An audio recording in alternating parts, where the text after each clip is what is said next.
Servus, ihr Kasperl und Hassverbrecher. Ich habe mir heute mein übriges Intro gespart, weil, keine Ahnung, da brauche ich gute Laune dazu. Und die ist nicht vorhanden. Ich habe mir gestern diese Geschichte fast den ganzen Tag gegeben. Die hier Anti-Mobbing-Guys, Jungs, haben sich heftig Mühe gegeben, eine lückenlose Berichterstattung zu bieten. Respekt und Anerkennung dafür. Und ich habe mir jede Menge Notizen gemacht. Wie in meinem Community-Tab schon gesagt, ich habe vor, hier auf ein paar Sachen einzugehen. Ich mache mit ein paar Leuten die Tage, geplant ist Freitag, noch einen kleinen Podcast, wo wir wahrscheinlich dann nochmal eine zweite Folge demnächst aufnehmen. Weil ich glaube, in eine Folge, wir hatten so 1,5 Stunden, 2 Stunden sowas angeplant. Kriegst du es nicht geschissen. Und ich möchte mein ganzes Pulver nicht jetzt schon verschießen. Außerdem, weil ich, es können einem da noch Gedanken kommen. Und, es wird nicht das letzte sein, was ihr von mir zu dem Thema hört. So viel dazu. Das Hintergrundbild habe ich gewählt, damit ich nicht der Einzige bin, dem's Kotzen kommt bei dem Thema. Gern geschehen. Ja, wie ihr mitgekriegt habt, hat das bayerische Justizsystem versagt. Anders kann man es nicht nennen. Hier der Richter, die Schöffen, die haben sich vom Wongel und seinem Anwalt sauber am Nasenring durch die Manege führen lassen. Und die Clowns, die dazu im Hintergrund jongliert haben, heißen Taschenlampenhater, Handtuchhater und Adlerson. Anders kann man es nicht sagen.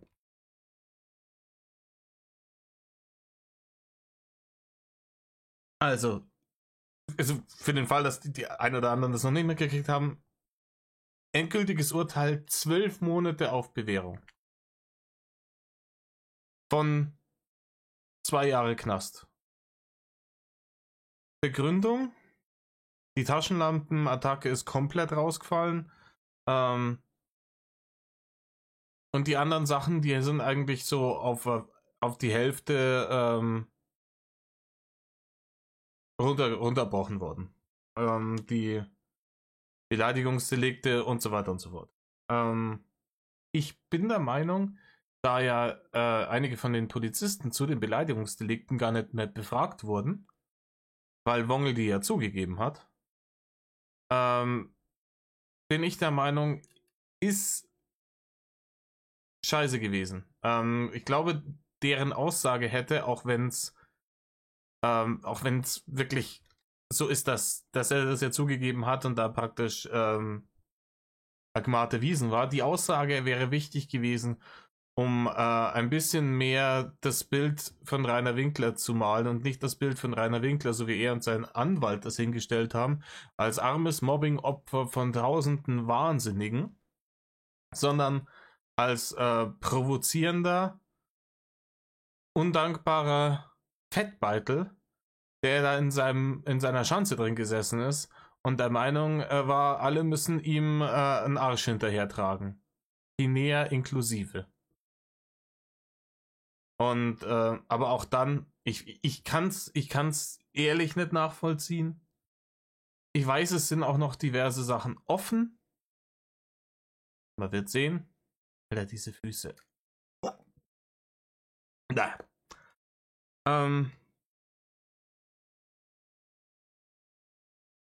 Ich verstehe das alles nicht. Klar, dass der Andertrottel und sein Spätzle da zur Aussage rabensatt vor Gericht aufschlagen, ist, und ich meine, ihr kennt's mich, ja? Ich, alter Hopfenhater, wenn er mal sagt hier, ist nicht angebracht. Da hat man nüchtern zu sein. Dann wisst ihr Bescheid. Ist nicht angebracht. Wenn ich vor Gericht als Zeuge auszusagen habe, dann habe ich da nüchtern aufzuschlagen.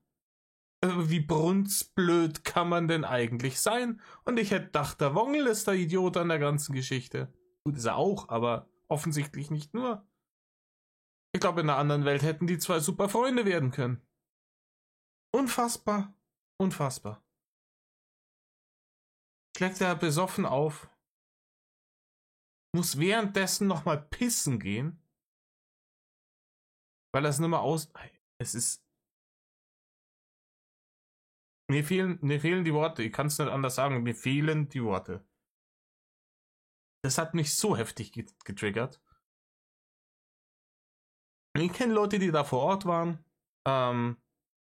Leute aus den Reihen der vernünftigen Kritikerschaft. Und wir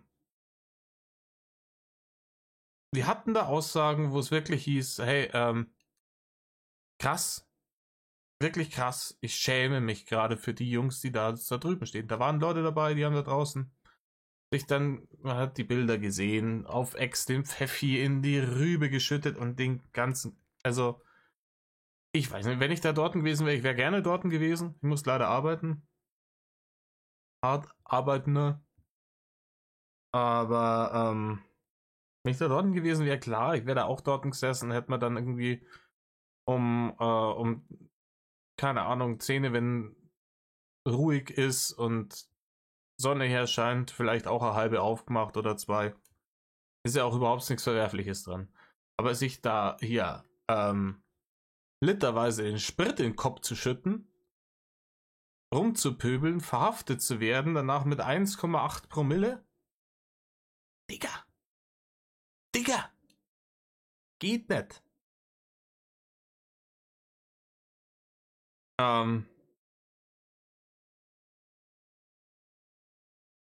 Nee, kann ich nicht nachvollziehen. Auch dieses, ich glaube, dass dieses neue Gutachten war dieses, wo Rainer so ein bisschen gesagt hat, darf er nicht drüber reden und so die Geheimwaffe, die er und sein Anwalt dann noch in der Hinterhand hatten. Ich weiß nicht, ich war bisher immer der Auffassung, entweder man ist schuldfähig, dann wird man bestraft, oder man ist nicht schuldfähig und dann kommt man nach Hinterkuckucksheim, oder? Eine von den beiden Varianten. Aber nicht schuldfähig sein und trotzdem bei der Haustür ausgehen, das habe ich jetzt, keine Ahnung. Weil das Gutachten hier anscheinend gesagt hat, Wongel ist aus Gründen, dass der sich nicht beherrschen kann und bla bla bla, dass er dann nicht, ist er weniger schuldfähig. Ja, wenn ich jemanden habe, der absolut null Selbstbeherrschung und Impulskontrolle hat, würde ich schon sagen, dass der in einem gewissen Maße Risiko darstellt, wenn man den auf freien Fuß lässt. Aber das ist jetzt nur meine Meinung.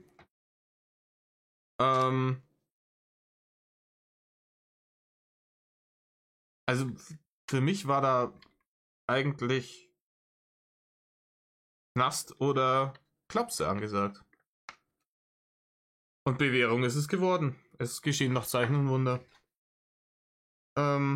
Ja, wie gesagt, die Geschichte mit dem Handtuch, hey, da jetzt kurz anzuschneiden, da in der Früh aufzuschlagen mit 50 Promille im Helm, in der Gegend umeinander zu pissen und sich dann noch so dermaßen brutal sein Fettkries aufzuschlagen, dass man blutüberströmt im Krankenhaus landet, ist natürlich ein Glanzstück sondersgleichen und wirft das Superlicht auf die komplette Haterschaft. Das ist wieder dieses, keine Ahnung, wenn man sich fremdschämen muss, weil man irgendwo zufällig neben jemandem steht, der komplett Banane ist und sich denkt, das ist auch das Rainer Winkler-Syndrom. So, das ist dieses, wenn die Leute so denken, so, ach, du bist Mettler, so wie dieser Rainer Winkler sind. Nein, ganz und gar nicht, so wie dieser Rainer Winkler. Schnauze halten. Ja, gehen wir kurz noch über das Outfit. Allein dafür hätte ich den eingeknackt. Allein dafür, ganz ehrlich, wenn ich der Richter bin und ich sitze da drin und der ist bei der ersten Verhandlung schon aufgeschlagen wie der hinterletzte Tippelbruder. Und dann schlägt er da nochmal auf mit der zerschlissenen alten Jogginghose. Und ich habe auch gern Jogginghosen an, ziehe die auch zum Einkaufen an, ich gebe keinen Fick. Ja, ganz ehrlich. Und wenn jemand privat draußen in seiner Freizeit irgendwie so rumlaufen will, soll er so rumlaufen. Das ist mir auch vollkommen wurscht. Aber an seinem Outfit hat man wieder gesehen, Rainer ist überhaupt nicht die Tragweite dieser ganzen Geschichte bewusst. Entweder weil er von vornherein davon ausgegangen ist, dass er nochmal davon kommt, aber davon konnte er nicht ausgehen, weil es war ja offen. Oder weil es ihm scheißegal ist. Weil er sagt, hier, was soll er machen? In Schuhe passen nicht rein. Ne? Ja, auch weil er zu fett ist, an seine Füße ranzukommen und sich da unten hier die Ogerkrallen zu schneiden. Aber da brauchst du wahrscheinlich ja Trennscheiben mit der Flex musst du daran, da führt kein Weg daran vorbei. Aber dann da in dieser reidigen alten Jogginghose, dann mit dem reidigen Pulli, der dreckig war, in den Birkenstocks, mit den geschwollenen Wasserfiers, die schon ganz andere Farbe haben. Da kann es noch ein Bild geben von hinten, wo man dann gesehen hat, wie die Füße Fettfalten geworfen haben. Mit dem Vogelnest auf dem Kopf, wo er sich dann gemeint hat, das macht's krautfett, ob er sich da sein Palmendutt da hinten noch wegsäbelt hat oder reingewongelt gekommen. Unfassbar. Auf dem Stuhl drauf, rechts und links nochmal dieselbe Masse runter. Und ich hätte, ganz ehrlich, der ist auf der ersten Verhandlung wie der Tippelbruder aufgeschlagen. Alle Leute haben gesagt, Alter, so kannst du vor Gericht nicht aufschlagen. Das sagt einiges darüber aus, wie viel Respekt du dem Gericht entgegenbringst. Und dann danach bei der Berufung nochmal so aufzuschlagen, halte ich für eine himmelschreiende Unverschämtheit. Allein deswegen muss doch eigentlich auch dem Richter schon klar sein, hey, der nimmt uns überhaupt nicht für voll. Der meint, dass wir alles Kasper sind. Und wir tanzen hier zu seinem Vergnügen.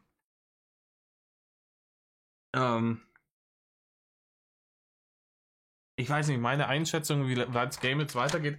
Ich war drauf gefasst, am heutigen Tage ein Video aufzunehmen, in dem ich euch fragen wollte, wie es ausschaut, ob ihr noch Bock habt, wenn Rainer in den Knast geht, weil ich bin fest davon ausgegangen, dass er in den Knast geht. Wie vielleicht einigen meiner Videos entnommen werden konnte. Ich bin fest davon ausgegangen, dass der in den Knast geht und habe mir dann gedacht, okay, nach der Verhandlung lädst du ein Video hoch, dann machst eine kleine Umfrage. Haben die Leute noch Bock? Sollen wir uns ein anderes Thema suchen? Welche Themen? Dann Community-Tab, einfach eine Umfrage, wo man abstimmen kann, das oder Schleich die du Kasper oder was weiß ich. Ja? Dann heißt hier, nee, wir sind hier nur für reiner Content und ohne reiner Content kannst du uns kreuzweis. Wäre es auch okay, hätte ich auch gesagt, auf Wiedersehen. Auf jeden Fall geht's Game jetzt erstmal nochmal weiter. Was auf der einen Seite natürlich der klitzekleine Bonus, den ich halt jetzt habe, ist, ich muss mal keinen neuen Content suchen in absehbarer Zeit. Ist aber was. Aber wie das Game weitergeht. Also ich weiß von einigen von den vernünftigen Leuten, mich eingeschlossen, dass mir fürchterlich am Arsch sind. Also hier von der Stimmung her. Ich habe gestern dann wirklich diese 12 Stunden die Scheiße, ich wäre am Schluss fast weggepennt. Und als dann endlich dieses Urteil gekommen ist, ich habe mir bei meinen Notizen unten Allgemeines unten hingeschrieben, so Abschließendes. Und das Einzige, was mir eingefallen ist, was ich vor dem ins Bett gehen dann noch hingeschrieben habe, war Stimmung neutral. Mehr ist mir dazu gestern nicht mehr eingefallen. Meine Stimmung war neutral, mir ist das Met und mir steht jetzt noch das Met bis hinten ans Zapfhall hier. Ich kennt, wenn ich drüber nachdenke, schon Herrspeim, ist unfassbar. Und über die genauen Geschichten, Bewährungsauflagen und das ganze Gedöns wollte ich dann in dem Podcast reden. wie wir das machen, ob da jeder für sich den Podcast dann separat mit aufnimmt und dann auf seinem Kanal hochlädt oder ob das einer macht und man da irgendwie sich verlinkt. Ich weiß nicht, das wird sich dann noch zeigen.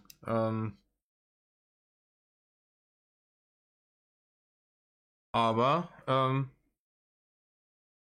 ja, ich habe keine Ahnung. Ich glaube, das Game, die vernünftigen Leute, obwohl wir alle ziemlich matt sind und sehr, sehr neutrale Stimmung haben, sind hart am Ragen. Ich möchte nicht wissen, was hier in der Kamikaze-Hater-Fraktion los ist. Also ich habe jetzt keinen Kontakt zu Leuten, die also so richtig heftig drauf sind, denen alles scheißegal ist. Aber ich kann mir vorstellen, bei dem, was davor passiert ist, ich meine, es ist jetzt noch nicht so allzu lange her, dass da Leute diesen Verteilerkasten umgemeddelt haben. In der Hoffnung, dass dann ein paar Tage Ruhe vom Rhein haben. Ich möchte nicht wissen, was bei denen jetzt los ist. Ich glaube, dass da zu Hause schon der ein oder andere Schaum vorm Mund hat. Und wenn sie das dann nochmal weiter hochschaukelt, dann kann es gefährlich werden. Dann kann es gefährlich werden. Aber da sage ich es euch, wie es ist. Wenn da was passiert und jemand ernsthaft zu Schaden kommen sollte, was meiner Meinung nach, also das hört sich jetzt melodramatisch an, aber das ist meiner Meinung nach nicht zu weit hergeholt, dann klebt ein Teil von dem Blut auch an den Fingern dieses Richters. Weil der sich offensichtlich mit der Situation überhaupt nicht beschäftigt hat, mit Rainer überhaupt nicht beschäftigt hat und keine Ahnung hatte, worauf er sich da einlässt, was das was die Rahmenbedingungen von der ganzen Geschichte waren. Und so konnte Rainer und sein Anwalt konnten perfekt die Mähe vom armen, dicken Mobbing-Opfer, das ja nur sein Erfolg im Internet machen will, spinnen und alle sind ihm auf dem Leib. Und wie gesagt, hier die Aktionen besoffene Aussagen machen, danach draußen rumpöbeln, festgenommen werden. Die ganzen anderen Spackos, die dann da noch unterwegs waren und hier einen auf Ding gemacht. Das hat alles natürlich nicht geholfen. Dann dieses schwindlige Gutachten, wie gesagt, entweder ist er nimmer ganz richtig in der Murmel, dann muss er nach Hinterkuckucksheim oder der ist noch ganz richtig in der Murmel, dann muss er in den Knast. Also das ist wie gesagt, ich habe nicht Jura studiert, aber das ist so mein subjektives Gerechtigkeitsempfinden.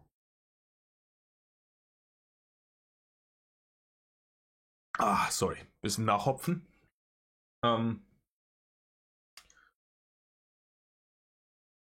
Wie es jetzt weitergeht mit seinen Bewährungsauflagen, ich bezweifle, dass der die durchhält.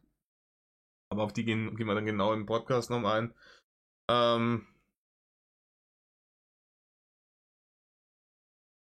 Was habe ich mir hier noch aufgeschrieben?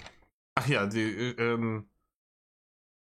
dieses Stern-TV Dirnenspross-Video, was jetzt da rausgekommen ist auch allerhinterletzte Scheiße. Zum einen ist das, wenn mich nicht täuscht, größtenteils zusammengeschnitten aus der Scheiße, wo sie diesen Leifels schon mal im Studio hatten. Also die alte Kacke, um irgendwie dann noch ein bisschen Runtime rauszuprügeln. Zweitens ist es fürchterlich reißerisch und einseitig irgendwie.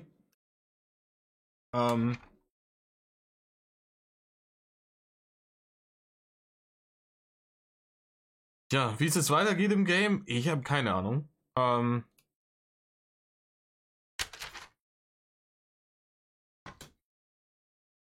Also, dass die Vagabunden-Staffel nicht so weitergehen kann, wird jedem klar sein, weil allein schon, weil Rainer die Kohlen ausgehen. So viel Barene kann es gar nicht geben, dass er auf die Art und Weise weiter sein Leben fristen kann.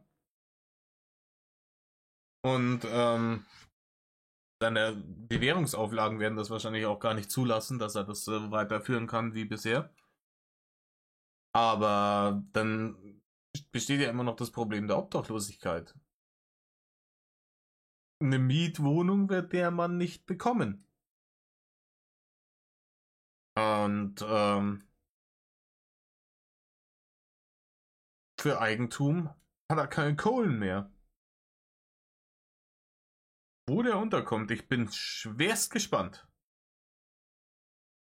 Und was dann mit dem Ranger passiert, wie er die Gerichtskosten bezahlen soll, weil die Währung hin oder her, Huppi oder Fluppi, scheißegal. Er ist verurteilt worden. Also er ist schon noch in einem gewissen Rahmen derjenige. Und derjenige muss zahlen für die Gerichtsverhandlungen. Auch da wird ein nicht unbeträchtliches Sümmchen auf Rainer zukommen, womit er wahrscheinlich nicht gerechnet hat. Also das ist so eine, ich glaube nicht, dass Rainer so vorausschauend war, dass er gesagt hat, ho ho ho ho ho. Aber scheißegal, wie das da jetzt ausgeht. Freispruch kann ich mir wahrscheinlich abschminken. Wenn ich Glück habe, kriege ich nochmal Bewährung. Aber dann bin ich trotzdem derjenige und muss die Gerichtskosten für das ursprüngliche Verfahren und für das Berufungsverfahren bezahlen. Und da kommen ein paar tausend Euronen zusammen. Dass der dann gesagt hat, hier, ja, nee, das lege ich mir, was da vielleicht auf mich zukommt, lege ich mir auf die Seite und schaue, dass ich das dann habe nach der Verhandlung, um das begleichen zu können, damit ich nicht wieder Schulden machen muss. Glaube nicht. Ich glaube, es geht auch rechnerisch überhaupt gar nicht auf von dem, was er vorher Schulden hatte, was der Ranger gekostet hat, was er sonst noch ausgeblasen hat und was er für die Schanze gekriegt hat. Dementsprechend kommen da düstere Zeiten auf ihn zu. Ich sehe die Amazon Wishliste wieder aufblühen, mit Sicherheit. Ja? Einfach nur wegen der Kohlen. Aber wo soll es hinschicken? Keine Handschrift.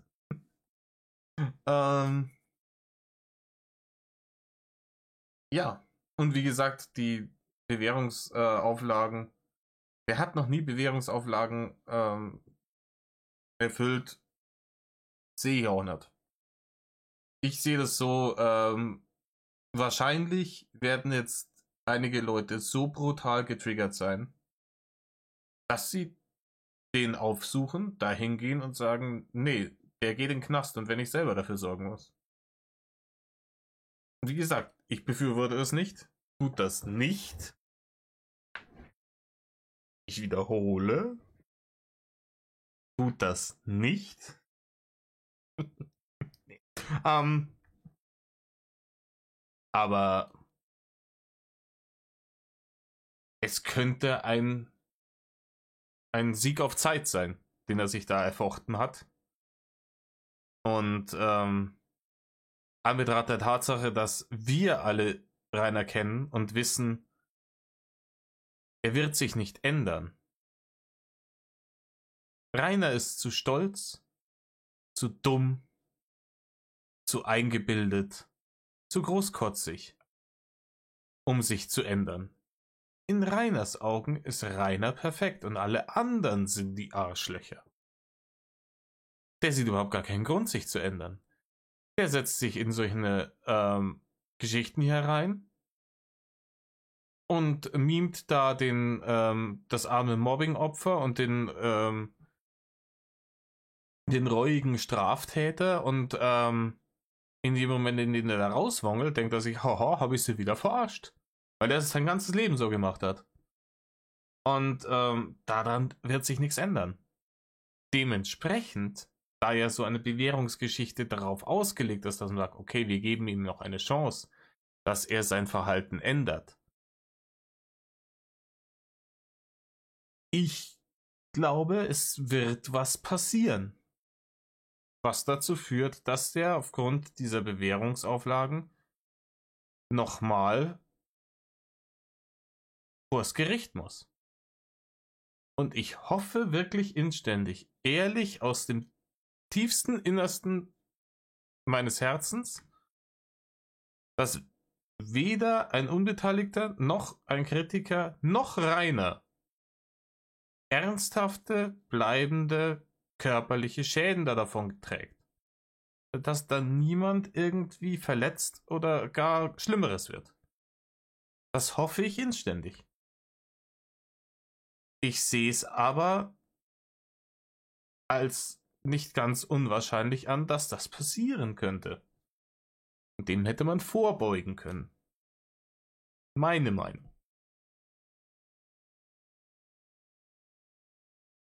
Ja. Jetzt noch mal kurz meine Notizen hier durch.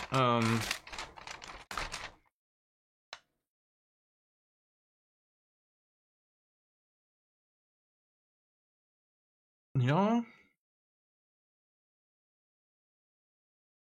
Was ich hier so sagen wollte, ist eigentlich alles gesagt. Rainer hat, wie gesagt, immer wieder gesagt, ja, er hofft, dass Richter und Staatsanwaltschaft sich das nächste Mal besser mit seinem Fall beschäftigen, bevor die Verhandlung losgeht. So, ich habe das auch gehofft. Weil was Rainer nicht gecheckt hat, ist, hätten die das tatsächlich gemacht, wäre er hundertprozentig im Bau gefahren. Weil sie nämlich dann gewusst hätten, wie er drauf ist. Und dass eine Bewährung bei dem Mann keinen Sinn macht, weil das als Maßnahme einfach nicht fruchtet.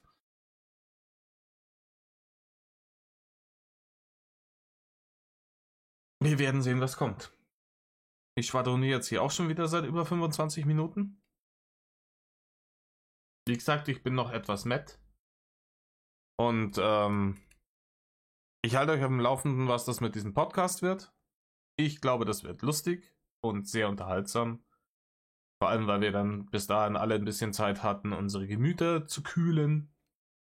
Vielleicht auch bis dahin das ein oder andere Statement von Rainer gekommen ist. Ich glaube ja, dass das nächste, was wir von Rainer sehen, ich habe jetzt seit 2 Stunden nicht nachgeschaut, ich hatte vorhin die Handwerker da. Ich bin der festen Überzeugung, dass das nächste, was wir von Rainer sehen werden, im Internet, eine Provokation sein wird. Er wird sich da hinsetzen und sagen, haha, ich hab's euch doch gesagt. Hier, die Hater sind am Durchdrehen, aber ich bleib weiter unbesiegt.